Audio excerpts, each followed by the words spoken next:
Hello everybody, again welcome back to our channel. Today also we have got you another video. In this video I'll show you how you can go ahead and temporarily deactivate your Facebook account.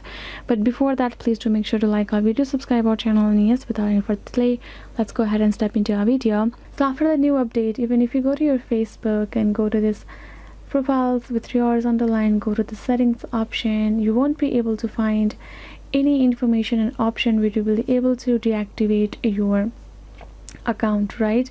So for that purpose, what you gotta do, if you couldn't find that option, go ahead, access your Facebook Lite instead. Go to this 3 horizontal line, scroll down, tap on this settings option, and tap on this personal and account information. Now you get this account ownership and control option, right, which you're gonna get there in Facebook. Tap on it. Now tap on deactivation or deletion.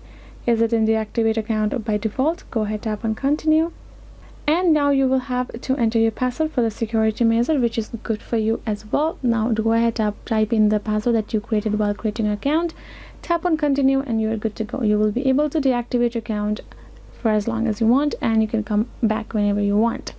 So guys, this is the solution for you if you want to do so, and I hope this video was helpful. And yeah, thank you so much for watching. I'll see you guys next time.